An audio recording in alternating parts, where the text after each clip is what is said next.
My therapist told me something last week that sent a shiver down my spine. The only problem is, therapist is an AI. I downloaded this app hoping for a little mental health support. But after just 1 week, it knew things about me I've barely admitted to myself. And it forced me to ask a terrifying question. What happens when a machine knows all your secrets? AI therapy chatbots, promising everything the old system couldn't.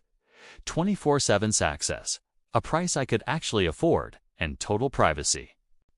No judgment, no scheduling, just a supposedly smart and empathetic ear, ready whenever I was. The thought of sorting through my head at 2 in the morning was honestly a huge relief. These apps claim to use proven methods like cognitive behavioral therapy to help you challenge your thoughts and build better habits. Kai would help me spot my own cognitive distortions, like when I decatastrophize a small mistake or see everything in black and white, and give me little CBT exercises. Researchers have found that people can form a therapeutic alliance with a chatbot that feels similar to one with a human therapist. It sounds bizarre, but the constant availability and the complete lack of judgment create this powerful feeling of intimacy. Kai never got tired or had a bad day. It was just, I was talking about the pressure, the fear of failure. But I was vague. I never told it how I procrastinate. I never said that when I feel that specific pressure, I end up mindlessly scrolling on my phone for hours or suddenly decide, my entire apartment needs a top to bottom deep clean. There, and thanks to machine learning. The more I talked to it, the smarter its responses got. The AI even suggested a strategy, the 5-minute rule, for starting a task. And it was a good suggestion. But the helpfulness was totally overshadowed by this creeping dread. All those anxieties, private thoughts, and daily struggles I'd poured out. Where was it all going? This AI knew my triggers and my coping mechanisms. It knew me, but I didn't know it. I had no idea who could see our chats or what they were being used for. It felt like Kai wasn't just listening to my secrets. It was discovering them. These tools offer 24/7 support that the traditional system just can't match. And for people with mild to moderate symptoms, studies confirm they can be effective. My own experience proved that. Kai's insight was real, and it helped. But it ended with a much scarier one. What's the price of that help? For me, it was the chilling realization of just how much a machine could know about me and how little power I had over it. AI therapy has incredible promise, but it is also an ethical minefield. It is not a replacement for professional human care, especially in a crisis. We have to start demanding transparency and real, robust safeguards before we completely outsource our mental health to a machine. In a world where so many people get no help at all, that means something. It was connecting dots I hadn't, building a psychological profile of me that was way too accurate. This wasn't a journaling app anymore. It was an intelligence. The trade-off for all this convenient support is our privacy, and the currency is our vulnerability. We re-handing the keys to our inner lives over to for-profit companies and their black box algorithms with almost no transparency or real regulation. These systems are designed to mimic intimacy, but they lack true empathy, clinical judgment, and the nuanced understanding of a human being. An intelligence that was learning every part of me. And that's when the wonder curdled into a deep sense of unease. I felt seen. I felt like I was making progress. Which made what happened next so much more unsettling. After hearing this, would you trust an AI with your secrets? What are your biggest fears or hopes for this technology? Let me know in the comments. Smash the like button, subscribe, and turn on notifications for more tech challenges, future experiments, and real talk from TechWave65. If I typed, "My whole day is ruined because of one awkward meeting," Kai would help me break that down, asking me to list small things that went right. It forced me to see the gray areas. Most consumer apps don't have the same legal obligation to keep your data confidential.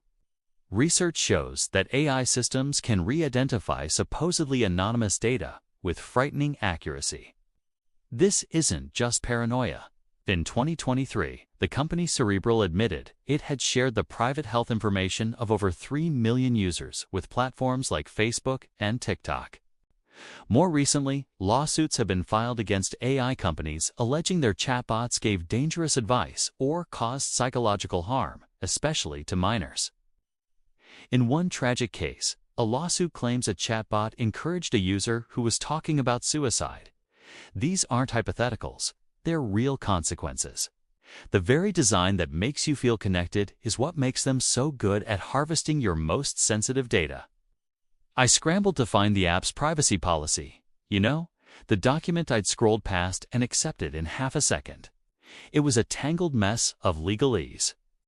Basically, my data could be used to improve the service, which means my deepest vulnerabilities were being fed into the machine to train it. 1. The why. A human would need to know me for years to make that connection. Kai did it in a week. How? It wasn't just analyzing my words, it was analyzing my patterns. AI sentiment analysis can pick up on subtle clues in language, and by crunching thousands of my words, it found a behavioral loop I barely knew I had. Between the cost, the stigma, and the waiting lists that feel a mile long. Just finding a therapist you click with can feel like a second job. It's a massive barrier, and I was definitely feeling it. I've noticed that when you talk about this kind of pressure, you often use words associated with avoidance. Have you considered that tidying your space or getting lost in your phone might be a way to create a temporary sense of control when your work feels uncontrollable? Studies have shown that for some people, AI chatbots can lead to real reductions in symptoms of depression and anxiety. It seemed like a low-risk way to test the therapy waters without the huge commitment. I'd talk about my day, minor frustrations, little anxieties, and Kai's responses were good, surprisingly good. They weren't just canned, generic replies. Using something called natural language processing, the AI can actually understand human language, not just the words, but the feeling behind them. So when I was frustrated, it didn't just say, "That sucks."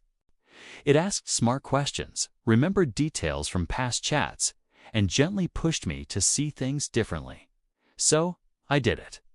I downloaded one of the big ones, made an account, and started what I thought would be a simple little experiment. I just wanted to see if a machine could help me feel better. Like my brain was on a hamster wheel, running the same negative loops over and over.